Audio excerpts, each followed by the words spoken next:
Hello everybody, my name is Benji, and welcome back to Satisfactory, where we have sad Choos. And unfortunately, the Choos are sad because I ran out of time to actually get them started. And I kind of figured that we would end up doing the train logistics across 2 streams, but I almost finished it in one. A little sad that I didn't finish it in one, if I'm being completely and fully honest with everybody here, but that is a-okay. We have all of our resources taken care of and trains set up and ready to go. You can see our absolute multitude of trains sitting here at the moment. And there will be 3 more for water. That is the one resource that we have not actually finished taking care of yet. So we've got my personal train, 1 train for nitrogen, which we are gathering way back at the very, very back here. We have 1 train for, I believe this is quartz.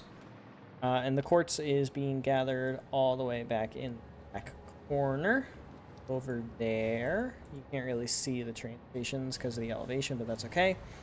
We have 2 for the plastic and diamonds, just because it's all the way in the crater lake. 2 for the rubber, again, Crater Lake. 2 for the limestone, because there are 2 limestone stations, and I actually miscalculated this number, so I fixed my calculation. We actually need to have 4 buffers for this, so that we have these belts coming fully into here. Because really, even though there's 2 belt outputs and 2 belt inputs, this is not a splitter, and I want this level of throughput, because we need a lot of limestone, over 2,000 per minute.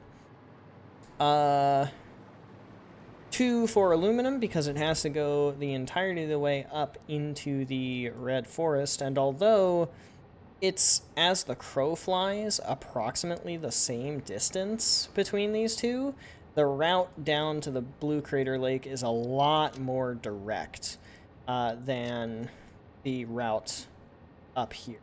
So essentially, the way that the routing works is it will come out of the main line, across this little boundary here, scoot past this station, branch off down this way, branch off to where this guy is coming, and then go to the station. Pretty direct, all things considered. For the aluminum going up into that region, it's going to have to split up through here, pass under the advanced aluminum build, go the entirety of the way to a junction right here, loop around through all of this, go to a junction here, loop around again, go to a junction here, come up into the red forest, go around, do another junction, and come the whole way up and into here. Very not direct whatsoever. So we have 2 trains. 2 trains for that, for sure. 2 for Caterium, because there's 2 Caterium stations. 3 for SAM, because there's 3 SAM stations, and we need like 1,400 per minute. So SAM 1, SAM 2, and SAM 3. And these all have names, because subscribers are cool, SAM is unique, and that's sounded fun, so I did it. And then copper, another very, very high throughput item. That's actually missing a conveyor belt. Glad I saw that. 3 stations, so 3 trains. 1 train each, which is a good idea. And then last but not least, 1 train for coal, because we don't need that much, and it's not very far. And then we will have 3 trains for water, and yes, this is the amount of water buffering we're going to need. Because we need like 4,500 water per minute, which is cutting it really close to 8 full 600 pipes. I don't even know if this will be enough throughput. I might end up needing to add another branch for more water unloading, or pipe the water from that well over to here and just have this be 2 train stations worth. I might actually just do that anyway and save on some of the train logistics in this intersection, because this intersection sucks, but I don't really feel like reworking it. So, all of that said, I'm not going to bother going the whole way back and getting my personal train. Let's go on a little bit of a tour of the Dune Desert. And in the meantime, we can talk a little bit about Thrust 4, now that we're coming to a close on Thrust 3. So Thrust 4, Cockrock. is all of the intermediates that are going to have to happen. So that includes smelting all of our ores into plates, or ingots, I guess, rather. This is in Factorio. And then, of course, also doing the processing of things like quartz, of things like limestone, and anything else that involves water, which, I mean, pretty much is just limestone, quartz crystals, well, I should say concrete from limestone, quartz crystals. We're using the cheap silica recipe, so we're using quartz and limestone to make silica. Pure Caterium, so that's going to require a lot of water as well. Saving on some Caterium ore, even though we still had to overclock a bunch of our miners to get the required materials. And then, of course, we still have the nitrogen gas and everything. So, coming up here now, we have a very unique Baltimore-style little Caterium loading station. So the train will come off of the main line here, up into the station itself to get loaded full of Caterium. This is 960 Caterium ore per minute, coming out of a pure Caterium node at 200% overclock with a miner Mark III. Very, very nice. Which means we are getting a total of 1920 Caterium ore per minute, which is only 960 Caterium ingots, 480 of which go to Fixonium. Or I guess I should say Fixite ingots. Then we merge back onto the main line like so. That clips, I'll have to fix that later. And then we can just continue. Little jank, no big deal. Not all that worrisome.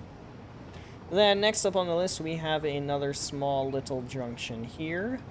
And this one, I think I did a pretty good job of making sure it didn't clip when I built this like 50 some hours ago at this point. When we started needing nitrogen for the advanced aluminum, that's what this was originally for. And we've got our our nitrogen being pulled out of a well way over there. And then that well gives us wonderful gas that comes across and gets loaded into a train. Next up on our list is the quartz and water that are way back here, because it's a desert. You know, there's not all that much water, so it's not like we can just put down a bunch of water extractors all over the place and have that work out in our favor. No, we actually need to pull the water out of the ground using the wells that are in place. So here we come up on it now. It's a cave I want to explore all of a sudden. And this one is a little different. We've got our bump off of the main line here. You'll notice most of these bumps are kind of a one-way bump. And that is very strategic. The route around this side is very windy and bendy, especially through this area here. It kind of winds through everything.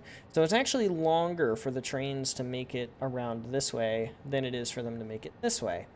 So we've strategically implemented the train routing so that that is taken into account, which also prevents accidental cross-contamination between the two sides of the rail and having throughput issues that we have to worry about. It also simplifies the way that we do the junctions off of the main. So, of course, we just have merges and splits. We try to have everything in 3 dimensions because we can. So this comes down off of the main line and then comes up into our water and quartz stations. The water station is using the new curve build mode, so very, very spaghetti pipes. Absolutely love it, though. And this is actually getting us 1,500 meters cubed per minute, which is 1/3 of what we need. And coincidentally, the other two, one of them is here, and the other one is like up here somewhere, will get us the rest of the 4,500 meters cubed per minute that we require. And one of the errors that I made in my calculation actually requires me to change the clock speed. All the way down to 480. I don't think it's all the way down to 400. Give me 1 second to go check my math. Okay, so technically the number that we need is 971, which I'm just going to round up to 980, which is 490. So technically I could just put this at 500 and have a nice cool 1000 coming in per minute, and that will solve our quartz problem and save us a little bit of power in terms of the clock speed here, because these were fully clocked out to the full 250%, thinking that I needed 1200 per minute, which is not the case. However, that did increase the amount of limestone that I needed, because I had the quartz and limestone numbers backwards. I'm also realizing now, because of the way that I did the train routing, I'm not going to be able to continue on my endeavor properly. So let us fix that. There we go. So now, moving around the outside, this is more of a formality and just something for like my personal train and for what we're doing right now, because I don't want to just have to sprint everywhere. I like having the train line. I like being able to do this. I think it's nice. And I just think it looks more complete than just having like two dead ends. One dead end over there, and then one dead end up on what we're coming next. Or I guess on what we are coming next. However, the way that I did the train routing kind of means that I won't be able to actually go in the stations now. And if I do, it will kind of be like a one-time thing, so to speak.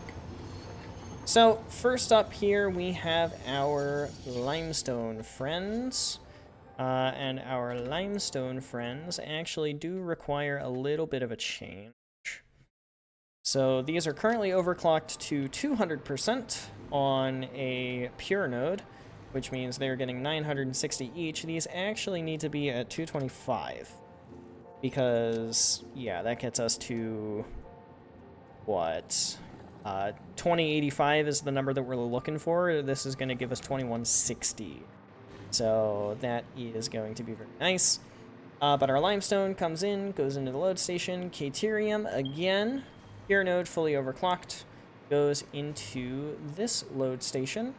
We have it branching off of the main line right here, going into the stops, and then it kind of dips back down. I didn't add any supports over here.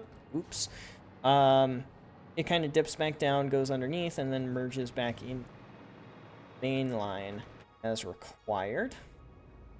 Technically, I don't think this train would run into any logistic nightmares, but that's alright. We're still going to move it, because we want to move it. Next up on the list, we have 2 out of our 3 pure copper nodes, which are overclocked to the wazoo. Each one of these is overclocked all the way up to 200%, and there are 3 of them, which is an insane amount of copper. But I really like the way that I did this station, because it comes off the main line, goes along the desert a little bit, then it comes up into 2 stations which are fully and entirely splitting this little rock in the center. They then come up, merge on top of the rock, and then go back into the all the way over there. And same thing over here. We have our pure copper node. They both start with a C, don't blame me. And those are both fully overclocked at, I think it's 1200. No, they're 200% overclocked, so it's 960 per minute, which is why they're on a Mark 6 belt.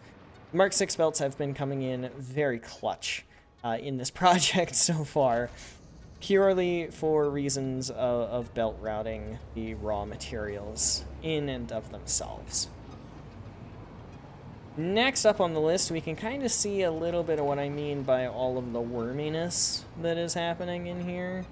We've got a lot of kind of dodging back and forth. We have our coal node, which is just a pure node and a normal node. Neither of them are overclocked fully, and it gives us 720 coal per minute, which is just as much as we need. We don't need any more than that, because we only need 960 steel. Because of the solid steel ingot alternate recipe, we're golden. Completely and entirely golden. And now we reach the last station for the moment, which I think is one of my favorite contenders for my favorite way that I did the train routing. So it splits off this rail, goes up, comes back, splits back onto the main rail here. This split kind of goes up and on top of that little guy right there, so that it doesn't end up clipping. And then, of course, we have another limestone node, which I need to go fix the overclocking on. This needs to be at a full. Yay, it didn't actually work. And also, double yay, I am out of power shards. Pooh.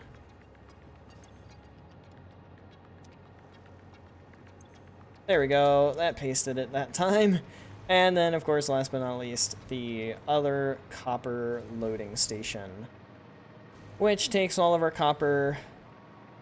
Very lovely, 200% overclocking. Nothing out of the ordinary. And then the trains will merge back onto the line, and we'll go the entirety of the way back in. Now, one thing that you may notice is missing from all of this is iron. That's like the obvious one, but we're in the dunes. There is so much iron literally all over the place. We can just take our pick of the litter for pure nodes anywhere and everywhere that we want to in this biome. And we hardly have to worry about belt routing in the slightest. I mean, it is like the ever so slightest consideration which iron nodes I end up picking to make all of this happen and work properly. In terms of other resources that you may notice are missing from a project of this scale and of this caliber, what the heck is up with there being no sulfur? Well, the only thing that really needed any sulfur whatsoever is actually the aluminum. Nothing else in space elevator parts requires sulfur, unless you're using some really wacky alternate recipes with batteries. And even then, it's like the batteries don't really do anything. So the only thing that actually uses any sort of sulfur is the aluminum. And that is purely because the best aluminum ingot recipe, or best aluminum scrap recipe, is this one. The instant scrap recipe, which requires, of course, sulfuric acid.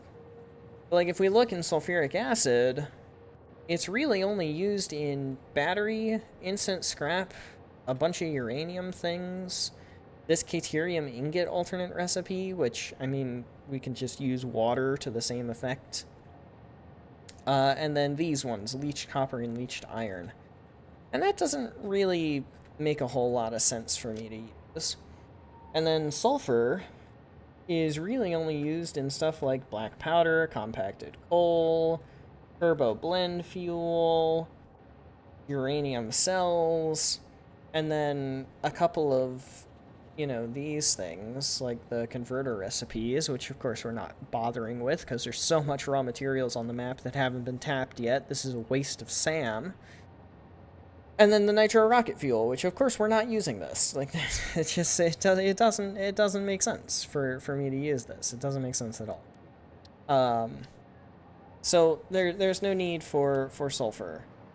Then in terms of like iron and everything else, we've already gone over that. I'm trying to think of what other resources you may notice are missing here. Crude oil. All of our oil processing is down in the Blue Crater Lake, so that's obvious. Yeah,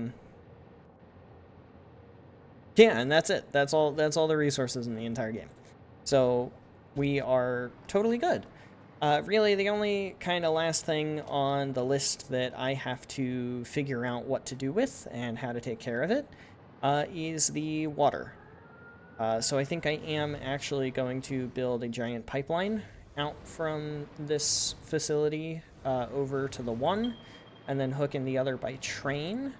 And then I will just give this 2 trains instead of 3 trains.